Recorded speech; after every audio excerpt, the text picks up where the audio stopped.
হত্যাকাৰীৰ পৰিয়ালৰ বাবে স্থান নাই সমাজত।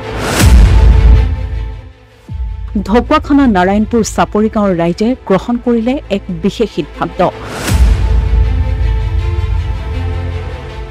সামাজিকভাৱে বৰ্জন দেৱলীনা হত্যাকাৰী পৰিয়ালক। ৰাজ্য কপোৱা দেৱলীনা সোণোৱালৰ হত্যাকাণ্ডৰ মূল অভিযুক্ত স্বামী পৱন বৰুৱাৰ পৰিয়ালক অনাদি অনন্ত কালৰ বাবে সামাজিকভাৱে বৰ্জন কৰিলে ৰাইজে।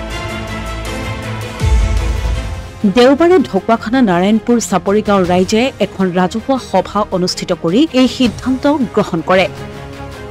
সোণাৰী চাপৰি আৰক্ষী চকীৰ অন্তৰ্গত কেঁকুৰি কছাৰী গাঁৱৰ কিশোৰী দেৱলীনা সোণোৱালক প্ৰলোভনেৰে বিয়া পাতি ৩ মাহ অতিক্ৰম নহওঁতেই নিৰ্মম নিৰ্যাতন কৰি হত্যা কৰে পাখণ্ড স্বামী নাৰায়ণপুৰ চাপৰি গাঁৱৰ মৃদুল বৰুৱাৰ পুত্ৰ পৱন বৰুৱাই। এই অমানৱীয় হত্যাকাণ্ডৰ পাছতেই দেওবাৰে দুপৰীয়া গাঁওবাসীৰ উদ্যোগত নাৰায়ণপুৰ চাপৰি হৰি মন্দিৰত এখন ৰাজহুৱা সভা অনুষ্ঠিত হয়। জ্যেষ্ঠ নাগৰিক কনক কোঁৱৰৰ সভাপতিত্বত অনুষ্ঠিত ৰাজহুৱা সভাত উদ্দেশ্য ব্যাখ্যা কৰে গ্ৰামোন্নয়ন সম্পাদক বিপুল কোঁৱৰে। শতাধিক পুৰুষ মহিলা উপস্থিত থকা সভাত সৰ্বসন্মতভাৱে এনে নিকৃষ্ট আৰু জঘন্য কাণ্ড সংঘটিত কৰাৰ বাবে হত্যাকাৰী পৰিয়ালটোক এঘৰীয়া কৰাৰ লগতে ভৱিষ্যতলৈ কোনো সামাজিক সম্পৰ্ক নৰখাৰ সিদ্ধান্ত গ্ৰহণ কৰা হয়।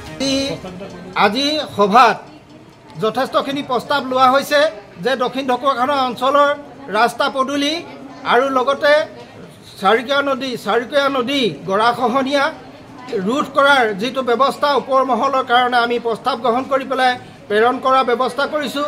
আমাৰ ইতিমধ্যে যুৱ সংঘ যিটো আছিল পুথিভঁৰাল আছিল ইতিমধ্যে নিষ্ক্ৰিয় হৈ গ'ল। এই পুনৰ পুথিভঁৰাল নিষ্ক্ৰিয় কৰা লগতে আমাৰ LP স্কুল হাইস্কুল ইতিমধ্যে বন্ধ হৈ গৈছে। এই স্কুলকেইখনৰ পুনৰ আমি সজাগ কৰিব পাৰোঁ নেকি তাৰ বাবে ওপৰ কৰ্তৃপক্ষৰ লগত যোগাযোগ কৰাৰ যি ব্যৱস্থা এই ব্যৱস্থাৰ কাৰণে আজি প্ৰস্তাৱ গ্ৰহণ কৰা হৈছে।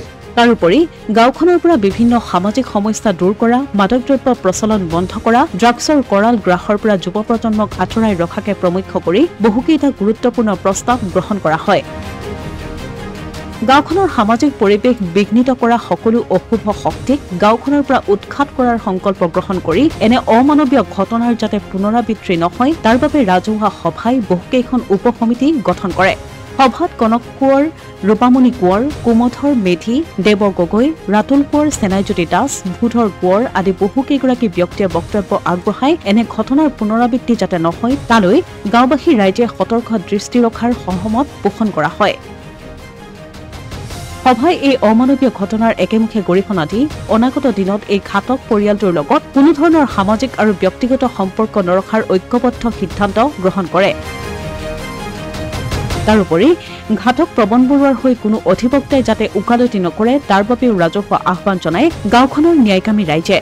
আজি সিদ্ধান্ত গ্ৰহণ কৰাত সকলো ৰাইজে আহি যি সবল নেতৃত্ব দিলে তাত আমি সকলোকে আজি ধন্যবাদ জ্ঞাপন কৰাৰ লগতে আমি আজি ৰাইজে এটা কঠোৰ সিদ্ধান্ত লৈছোঁ যি দুখীয়ে আজি আমাৰ গাঁওখনতে নহয় গোটেই অঞ্চলটোত এনেকুৱা এটা বিষাদৰ ছাঁ পেলালে সেই দুখীজনক আমি সকলোৱে মিলি কঠোৰতকৈ কঠোৰতম শাস্তি দিয়াৰ কাৰণে আজি সিদ্ধান্ত গ্ৰহণ কৰিছোঁ।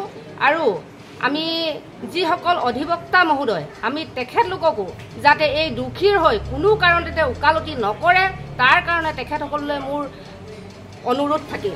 উল্লেখযোগ্য যে পত্নী সন্তা পৱন বৰুৱা ঢকুৱাখানা সদৰ থানাৰ আৰক্ষীৰ জিম্মাত থাকিব অহা 22 মে পৰ্যন্ত। অসমীয়া প্ৰতিদিন ডিজিটেল সংবাদ ঢকুৱাখানা।